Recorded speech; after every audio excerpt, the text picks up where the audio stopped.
Meus prezados e queridos irmãos da TV Caminho Livre, graça e paz do Senhor Jesus Cristo.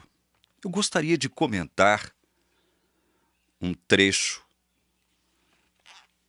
de uma fala do Rodrigo Silva, quando ele discorre sobre governo mundial, governo da besta, do anticristo, sinal da besta, marca da besta e decreto dominical.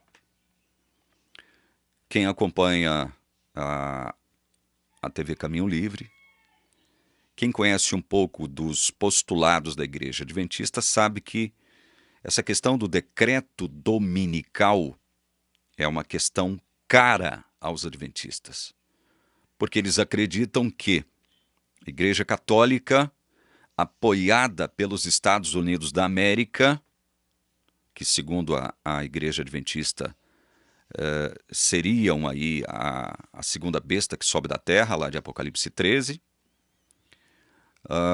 recebendo o reforço dos espíritas, né, formariam aí uma espécie de coalizão ecumênica que tratariam de impor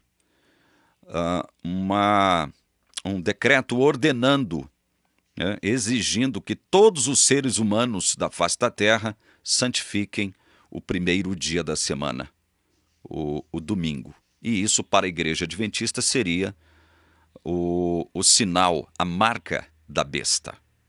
Guardar, santificar o primeiro dia da semana, adorar a Deus no primeiro dia da semana, para a Igreja Adventista, então, quando a besta se manifestar, o governo do anticristo se manifestar, será o sinal da besta. É ali que o sinal da besta se manifestará e se estabelecerá, certo? Ainda não há sinal da besta para a Igreja Adventista, porque, segundo ela, isso só se concretizará quando o governo do anticristo, o governo mundial, o governo da besta chegar. E o Rodrigo ele faz uma pergunta, ele faz um questionamento, evidentemente antecipando as pessoas que estão lhe assistindo, no seguinte sentido: como é que a gente vai saber que o governo mundial, o governo da besta, o governo do anticristo chegou? Aí o Rodrigo responde esse questionamento, e é em cima desse questionamento que eu quero fazer alguns comentários com vocês, evidentemente buscando o auxílio da palavra de Deus, ok? Vamos escutar o que ele fala, respondendo à pergunta. E Rodrigo, como é que eu vou saber quando esse governo chegar? É simples. O Apocalipse dá a dica. Quando esse governo se levantar contra os mandamentos de Deus, esse é o sinal. Quando esse governo mundial se levantar contra os mandamentos de Deus, esse seria o sinal, segundo o Rodrigo Silva.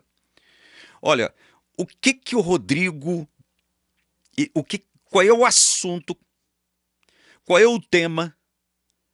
Qual é o objeto que ele gostaria de salientar, de enfatizar, quando ele diz que o sinal para reconhecermos que o governo do anticristo, o governo da besta chegou, é quando esse mesmo governo se levantar contra os mandamentos de Deus? O que ele está tentando trazer à tona com esta afirmação? É uma coisa só.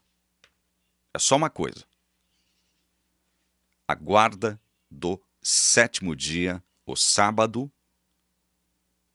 como sendo o dia do Senhor, o dia no qual todos os verdadeiros cristãos estariam sob a obrigação de adorar a Deus, e guardando o sábado, nesta circunstância em que o governo do anticristo ou da besta se manifestar, guardando o sábado, você receberia o selo de Deus. Porque para a Igreja Adventista, o selo de Deus, o sinal de Deus, é a guarda do sábado. Aquilo que Apocalipse 7 expressa como esfragida theozontos, selo do Deus vivo, seria a guarda do Shabat. Então, que fique muito claro isso. Quando a Igreja Adventista levanta a bola da lei, quando ela enfatiza lei, quando ela promove lei, quando ela fala de mandamentos, primeiro ela tem em vista só os 10 escritos nas tábuas de pedra. Já faz um primeiro reducionismo aí, né? Porque a lei mosaica era constituída por 613 mandamentos. Aí vem a Igreja Adventista e reduz os 613 para 10 apenas.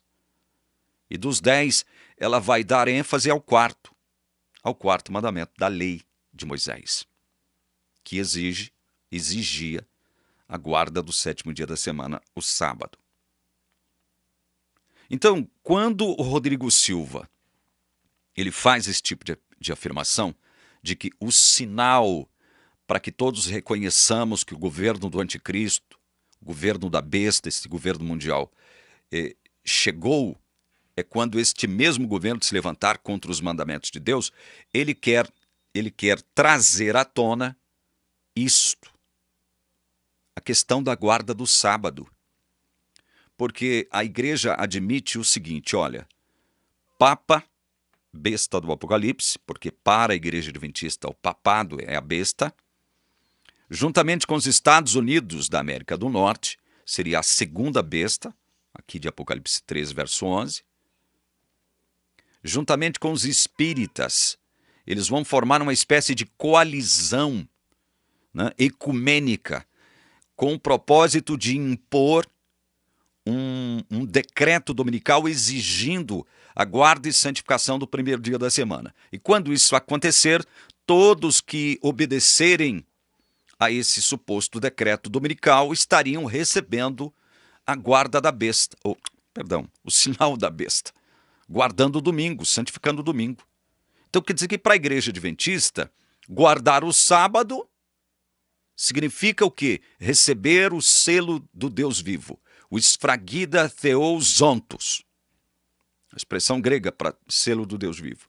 E guardando o domingo, você vai receber o sinal ou a marca da besta.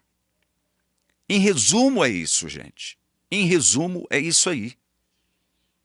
Então, para o Rodrigo Silva e para toda a Igreja Adventista, a questão dos mandamentos é só uma questão, é só um pretexto para inserir a questão do sábado. Vamos lá. Eu quero abrir em Apocalipse 13 e ler algumas coisas relacionadas àquilo que a besta fará em relação a Deus e em relação ao Evangelho. Vamos lá, então? Primeiro eu quero ler Apocalipse 13, final do verso 2. E o dragão deu à besta o seu poder, o seu trono e grande autoridade. Então nós temos aqui em Apocalipse 13, 2, a afirmação de que o dragão, símbolo de Satanás, é ele que dá à besta, ou seja, ao anticristo, o seu poder, o seu trono e grande autoridade. Certo? Então quer dizer que o anticristo recebe esse poder de Satanás. No verso 5, está dito o seguinte: foi-lhe dada a quem? Ao anticristo, a besta, uma boca que proferia arrogâncias e blasfêmias. Foi-lhe dada autoridade para agir durante 42 meses. Arrogâncias e blasfêmias. Que tipo de blasfêmias vocês acham que esse anticristo e essa besta profeririam, agindo por 42 meses? 42 meses, 1.260 dias. 3 anos e meio. Mas que tipo de blasfêmia seria? Quais seriam essas blasfêmias? Verso 6 diz: a besta abriu a boca em blasfêmias contra os mandamentos de Deus? Contra a questão do sábado? Não. A besta abriu a boca em blasfêmias contra Deus, para lhe difamar o nome e difamar o tabernáculo, a saber, os que habitam no céu. Veja, verso 7, foi-lhe permitido também que lutasse contra os santos e os vencesse. Foi-lhe dada ainda autoridade sobre cada tribo, povo, língua e nação. Ela será adorada por todos os que habitam sobre a terra, aqueles que desde a fundação do mundo não tiveram seus nomes escritos no livro da vida e do cordeiro que foi morto. Então veja, olha aqui. Ela se insurge contra o nome de Deus. Ela se insurge, estou falando a ela besta. Ela se insurge contra o nome de Deus, contra o tabernáculo, nós vamos saber o que é tabernáculo, e contra os filhos de Deus, os santos. Agindo por 3 anos e meio, a besta tem como cerne de suas investidas o nome de Deus, o seu tabernáculo e os santos. Os crentes, os verdadeiros cristãos. É contra isso que a besta se insurge. A questão dos mandamentos de Deus, ela está inserida aí, claro que está. Agora resta saber o seguinte: para João o profeta, que escreveu e recebeu as revelações do Apocalipse, o que seriam os mandamentos de Deus? Como é que a gente poderia entender os mandamentos de Deus sob a visão de João, que recebeu as revelações do Apocalipse? Aí a gente abre aqui no Evangelho de João, que foi quem escreveu o Apocalipse. A gente lê 2 textos, 2 versículos, 34 e 35, para a gente ter uma noção de como é que João entendia a questão dos mandamentos de Deus. Eu lhes dou um novo mandamento. João replicando Jesus aqui. Que vocês amem uns aos outros. Veja, Jesus dizendo, eu lhes dou um novo mandamento. Que vocês amem uns aos outros. Assim como eu os amei, que também vocês amem uns aos outros. Verso 35. Nisto todos conhecerão que vocês são meus discípulos, se tiverem amor uns aos outros. Então veja, a questão dos mandamentos para João, o evangelista, e que recebeu as revelações do Apocalipse, a questão dos mandamentos, ela está sintetizada no conceito de amor. Amor a Deus, amor ao próximo. É assim que João entende os mandamentos de Deus. O que está por trás dos mandamentos de Deus, segundo a ótica de João? O amor a Deus e o amor ao próximo. Aqui no capítulo 15 de João, a partir do verso 9, a gente lê, como palavras de Jesus, como o Pai me amou, também eu amei vocês. Permaneçam no meu amor.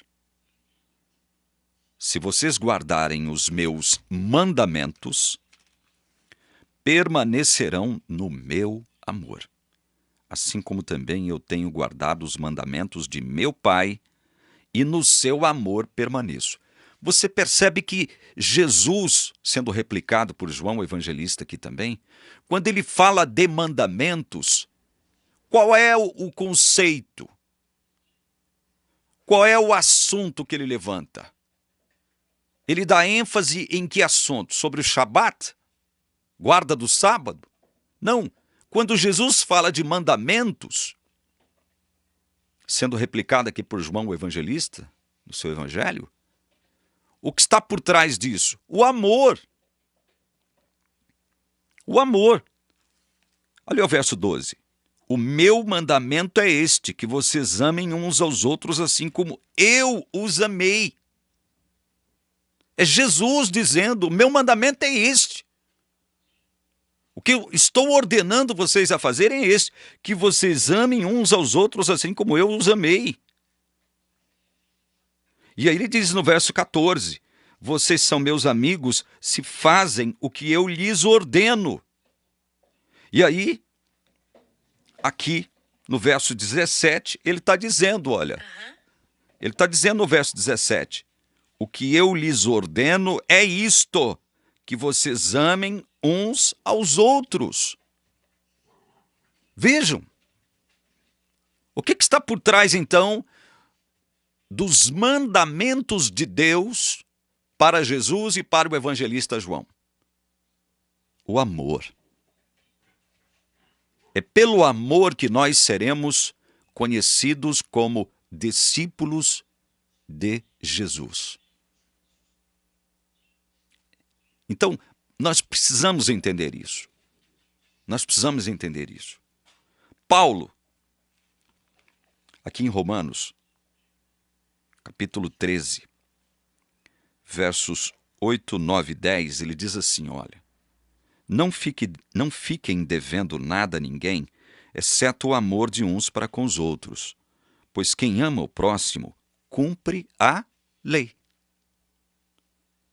O que está por trás do cumprimento da lei? O amor. Verso 9. Pois estes mandamentos, não cometa adultério, sétimo, não é? Não mate, sexto. Não furte, oitavo. Não cobice, décimo. E qualquer outro mandamento que houver, ele não citou o quinto mandamento, ele não citou o nono mandamento, né? Todos, veja, todos se resumem nesta palavra. Ame o seu próximo como você ama a si mesmo.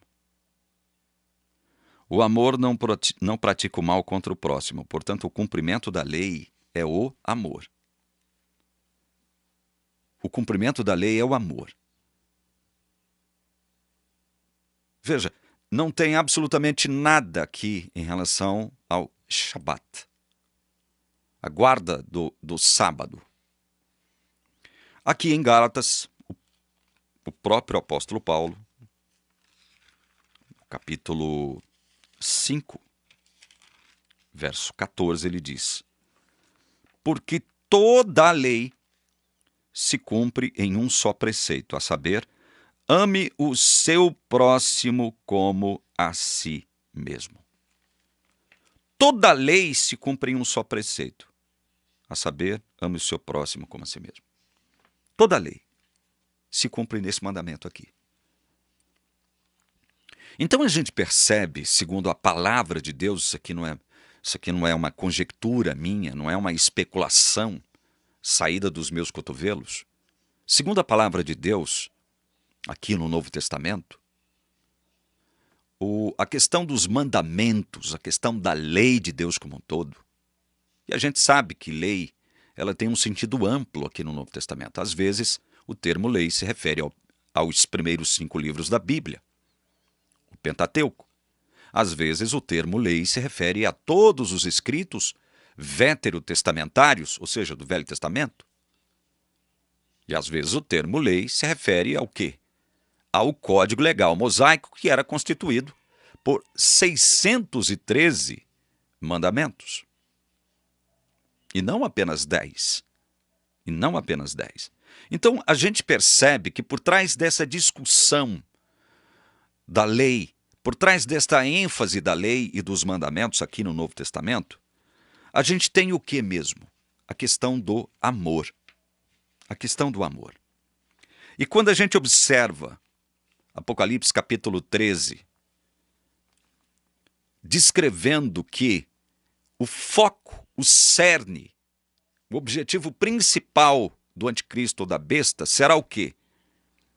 Abrir a boca em blasfêmias contra Deus para lhe difamar o nome e difamar o tabernáculo, a saber, os que habitam no céu.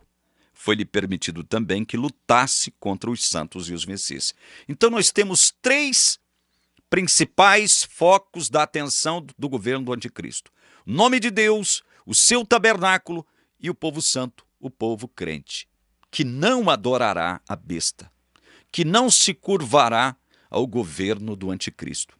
Mas 3 são os focos sobre os quais e para os quais a besta ou o anticristo direciona toda a sua atenção. O nome de Deus.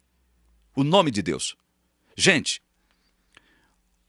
todos os salvos, eles serão marcados com o que mesmo? Vejam o que diz Apocalipse, capítulo 22, verso 4. Vamos ler o 3 para contextualizar. Nunca mais haverá qualquer maldição. Nela estará o trono de Deus e do Cordeiro. seus servos o adorarão, contemplarão a sua face, e na sua testa, metopom, terão gravado o nome dele. Veja, o que estará... Veja, isso aqui não é uma forma, isso aqui não é literal, não. Nós já falamos sobre isso. Quando o Apocalipse se fala de testa, metopon, no grego, está falando de quê? De mente, nous, coração, cardio. É o nosso interior, no nosso caráter, na nossa personalidade. Nós ostentaremos em nós o nome de Deus. O nome de Deus. Em Apocalipse 14, verso 1, olhei e eis que o Cordeiro estava em pé sobre o monte Sião, com ele estavam 144.000 que tinham escrito na testa o nome do Cordeiro e o nome do Pai. Veja, vocês percebem que o nome de Deus, juntamente com o nome do Cordeiro, na nossa metopom, ou seja, na nossa mente, no nosso coração, é algo que merece atenção. Por que mesmo? Por uma simples questão. A besta, ela se insurge contra o nome de Deus, e quando ela se insurge contra o nome de Deus, ela está se insurgindo contra a própria ideia de Deus. Ou seja, quem foi que criou tudo? O cosmos, este planeta? Deus. Mas a besta, ela não aceita isto. O anticristo não aceita isso. E o anticristo, então, se insurge contra o fato de que Deus é o Criador, e assim como ele é o Criador, ele também é o Salvador. O anticristo, ele não aceita isso em hipótese nenhuma e vai lutar contra quem se posiciona contrário a ela, a besta, ou ao anticristo. Então, a ideia de Deus como Criador e a ideia de Deus como Salvador não pode ser aceita e não será mais aceita. Não será mais aceita. Vocês percebem hoje, quem acompanha os noticiários, quem acompanha o que está acontecendo não só no Brasil, bem como no mundo todo, sabe que o mundo está se apostatando de Deus. Quando eu digo o mundo está se apostatando de Deus, eu não estou dizendo que o mundo era fiel e que agora está abandonando Deus. Não, eu estou falando da ideia de Deus. Em alguns lugares, o nome de Jesus é odiado. É odiado. A ideia de Deus como Criador, ela desaparece em muitos lugares. Deus já não é aceito em muitos lugares. Deus e o próprio Jesus se tornaram personas não gratas em muitos lugares. O mundo está abandonando a ideia de Deus. E isso vai alcançar um ápice quando o governo do anticristo se manifestar. Porque o anticristo, ou a besta, se arvorará contra o nome de Deus, ou seja, a pessoa, o caráter de Deus, a ideia de Deus como Criador e como Salvador. Por isso é que a besta abre a sua boca em blasfêmias contra Deus. Eu gostaria de enumerar algumas dessas blasfêmias para vocês. Olha aqui. Aqui neste livro. Vocês sabem quem são os autores deste livro aqui, né? Vocês sabem. Aqui neste livro, que é o livro sagrado do principal inimigo do povo cristão na Terra hoje, existem algumas blasfêmias. Existem algumas blasfêmias. Uma delas é de que o Espírito Santo não gerou Jesus Cristo, Filho de Deus, no ventre de uma virgem, Maria. O Espírito Santo não existe. Jesus não é filho de Deus porque Deus não tem filho. Jesus não é o Messias. Ele é apenas um mensageiro. Ele não morreu numa cruz. Veja. Ele não morreu numa cruz. Os judeus inventaram isso. Os judeus não mataram Jesus, ele não morreu numa cruz. Alá o tomou para si. Ele foi para o céu, viver com Alá. O Espírito Santo não existe, portanto, a questão da doutrina da Trindade cai por terra. Jesus não é o Messias, se ele não é o Messias, ele não é Salvador. Jesus não é filho de Deus porque Deus não tem filho. Alá não tem filho. Essas são algumas blasfêmias que são propostas para o mundo hoje pelos autores e por aqueles que estabeleceram este livro sagrado aqui. Apenas algumas das blasfêmias. Ou seja, a figura de Deus como Criador, a figura de Jesus como Filho de Deus, o Messias, que toma o nosso lugar, que morre numa cruz, o que é negado por esse poder aqui, ela desaparece. A figura do Espírito Santo que gerou misteriosa e inexplicavelmente para nós seres humanos o Filho de Deus do ventre, a partir do ventre de uma virgem, a Virgem Maria, tudo isso desaparece como fato, como verdade absoluta. Tudo isso desaparece.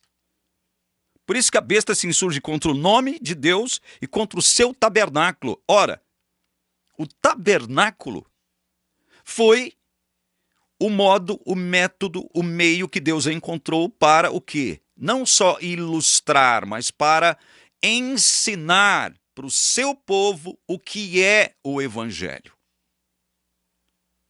É através do tabernáculo, foi através do tabernáculo, que primeiramente o povo de Israel soube o que era Evangelho. Centralizado em uma pessoa, no Messias, Filho de Deus, que substituiria o povo de Deus em sua condenação e penalidade. Para esse povo, o povo desse livro aqui, isso não existe. Não existe Evangelho. Jesus não é Messias. Então, Deus, a figura de Deus como Criador e como Salvador, ela é praticamente anulada. Evangelho anulado. E aí, os santos que proclamam justamente Deus como Criador e Salvador através do seu Evangelho. Evangelho não é outra coisa senão as boas novas de que em Cristo somos salvos. Isso desaparece. E nós que levamos essa mensagem para o mundo, que é a última, será a última mensagem, nós que levamos, sofreremos perseguição. Muitos de nós seremos mortos quando o governo do anticristo se manifestar. Seremos mortos pelo que mesmo? Por estarmos defendendo não simplesmente a lei de Moisés. Não por estarmos propugnando a guarda do sábado como dia a ser santificado. Não, nós seremos perseguidos porque amamos a Deus enquanto Criador e Salvador. Esse mesmo Deus que nos criou e que estabeleceu o Evangelho para nos salvar. Nós seremos perseguidos por isso. É a mensagem do Evangelho eterno, como predita aqui em Apocalipse 14:6, que deverá ser levada ao mundo no exato momento em que a besta estiver se arvorando contra Deus e contra o seu Evangelho, o seu tabernáculo. Vi outro anjo voando pelo meio do céu, tendo o Evangelho eterno, para pregar aos que habitam na terra e a cada nação, tribo, língua e povo, dizendo com voz forte: temam a Deus e deem glória a Ele, pois é chegada a hora em que Ele vai julgar, e adorem aquele que fez o céu, a terra, o mar e as fontes das águas. O Deus Criador, o nosso Deus que criou esse mundo, é o mesmo Deus Salvador. E o Evangelho eterno se centraliza aqui. Temam a Deus, deem glória a Ele. Porque esse mesmo Deus que criou tudo, criou o cosmos, criou a terra, tudo que nela há, é o Deus que nos salvou. É o Deus que estabeleceu o seu tabernáculo, que Ele coloca como uma espécie de pedagogia para ensinar ao seu povo o que é Evangelho. Como? Por quê? Quem Ele irá salvar? Então, o trabalho do selamento, que é previsto ali em Apocalipse 7, é esse. O selamento não é outra coisa senão o quê? Senão a pregação do Evangelho, tendo como resposta a conversão dos filhos de Deus que ainda estão no mundo, estão perdidos aí no mundo. É o último chamado eficaz de Deus para os seus filhos. É nisso que se constitui o selamento. É nisso. Esfragida theos ontos, o selo do Deus vivo será aplicado sobre os seus escolhidos. Porque serão os escolhidos de Deus que serão recolhidos dos 4 cantos da terra. E é dos 4 cantos da terra que 4 anjos que hoje estão segurando os ventos da contenda e destruição soltarão esses mesmos ventos da contenda e destruição quando esta obra de selamento terminar. E aí o mundo será envolto em trevas, pragas cairão. Pragas cairão. Flagelos cairão. Agora, o que é importante a gente entender, eu vou encerrando por aqui o vídeo, é que aqui em Apocalipse 13:8, apesar de todas as dificuldades pelas quais nós passaremos, porque o anticristo vai lutar contra os santos e durante 3 anos e meio irá vencer. Ele irá vencer por 3 anos e meio. Esse é um tempo que foi delimitado por Deus. Deus determinou esse tempo e durante esse tempo permitirá que o governo do anticristo atue, inclusive proibindo os santos, os verdadeiros crentes em Deus, de comprarem e venderem.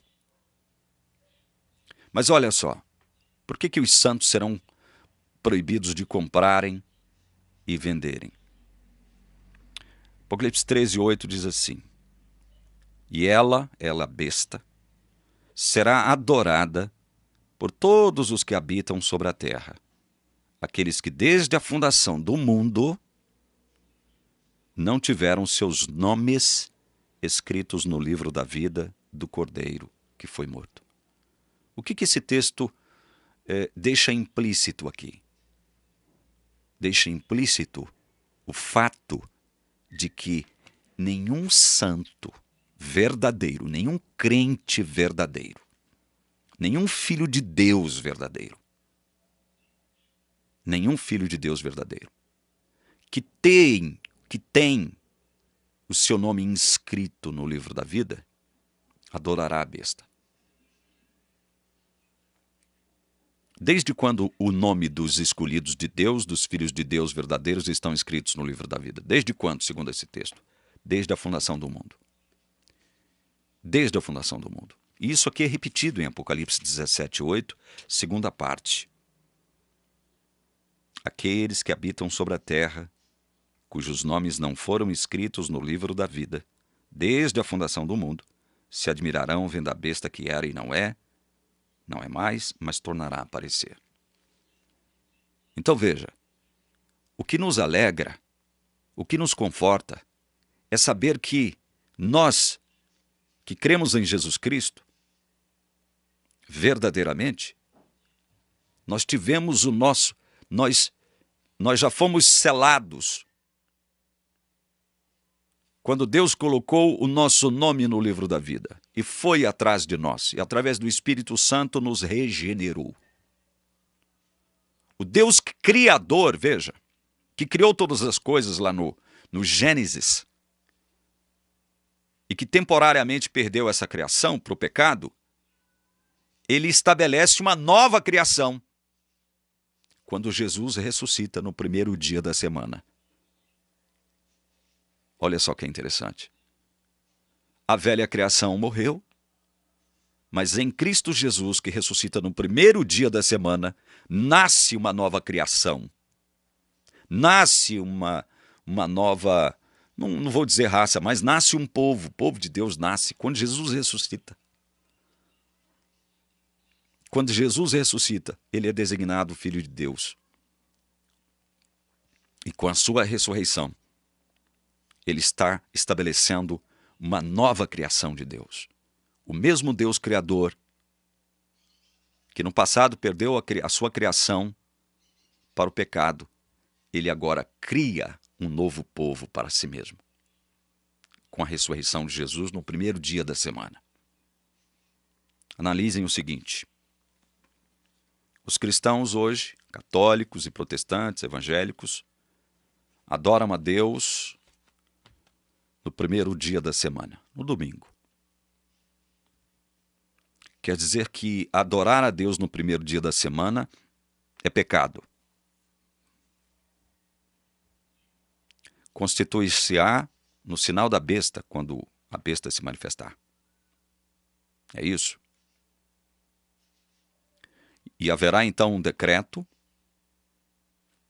elaborado pelo Papa, seja ele quem for, que obterá assim o suporte incondicional dos Estados Unidos, e juntamente com o Papa, Igreja Católica, Estados Unidos e protestantes,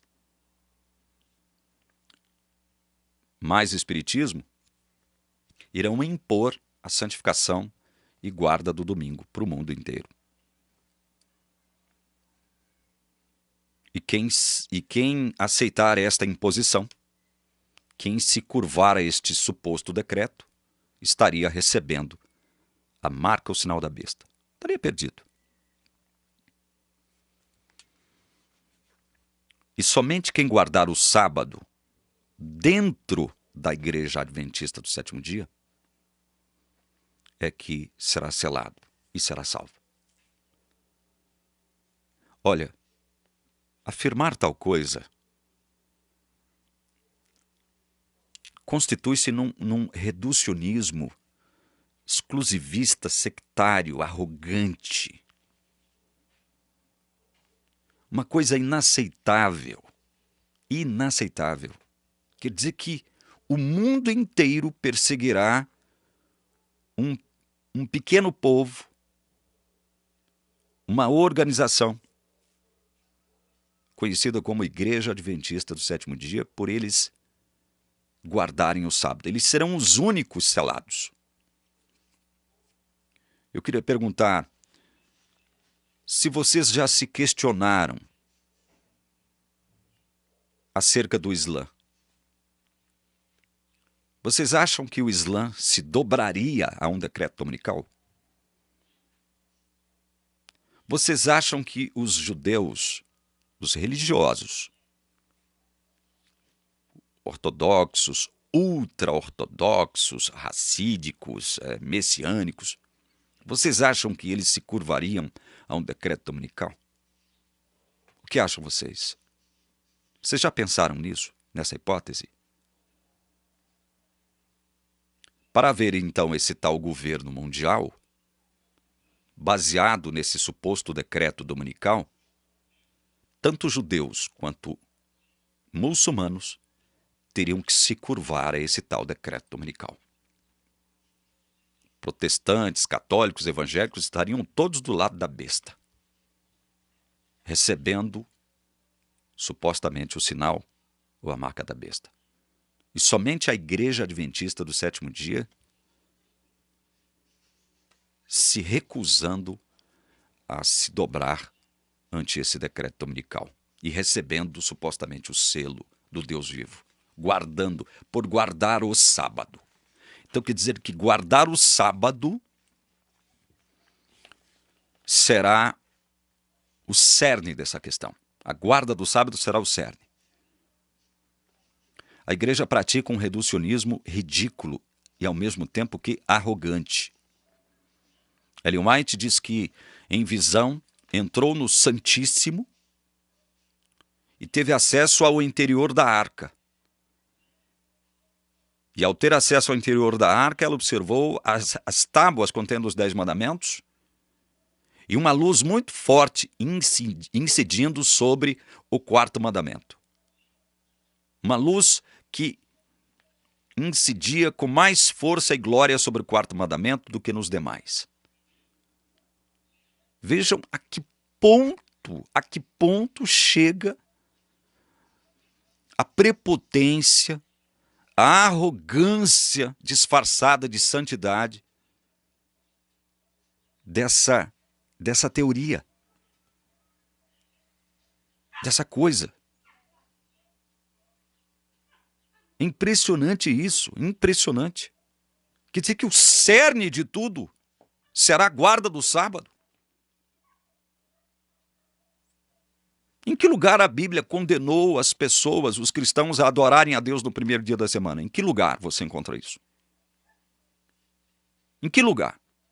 Pelo menos um indício de que, pelo fato dos cristãos primitivos adorarem a Deus no primeiro dia da semana, eles receberam de Deus uma espécie de castigo, de praga, de flagelo, de reprimenda, de advertência. Não há isso. Não há isso. E para encerrar, eu repito, o grande foco de interesse do governo do anticristo será o nome de Deus, o seu tabernáculo e todos os santos. Todos os santos.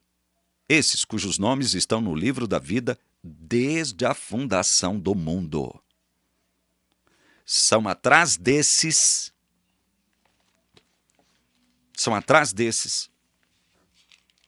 que Deus virá. São em nome desses que Deus está promovendo o selamento agora nos últimos dias. Aqui em Marcos, capítulo 13, verso 27, eu leio para encerrar o vídeo. Então ele enviará os anjos e reunirá os seus escolhidos dos 4 ventos, da extremidade da terra até a extremidade do céu. Os anjos estão atrás de quem mesmo? Dos escolhidos de Deus, cujos nomes estão escritos no livro da vida desde a fundação do mundo. E nenhum desses adorará a besta. A Igreja Adventista diz que nomes de muitos serão apagados, omitidos do livro da vida. Mas Apocalipse 13:8 diz que só adorará a besta, ou seja, o anticristo. Só se curvará ao anticristo e receberá o seu sinal aqueles que nunca tiveram os seus nomes escritos no livro da vida. Portanto, para a Igreja Adventista deverá existir um grupo especial de perdidos que ficarão numa espécie de limbo, nem do lado da besta, nem do lado de Deus, já que tiveram seus nomes apagados do livro da vida. Para que seus nomes pudessem ser apagados, o nome desses tiveram que estar lá no livro da vida um dia. Mas a Bíblia está dizendo que só vai adorar a besta aqueles que nunca tiveram seus nomes escritos no livro da vida desde a fundação do mundo. Pense nisso tudo, mas pense com carinho. Pense com carinho. Que Deus abençoe você que assistiu esse vídeo até o final, em nome de Jesus. Amém.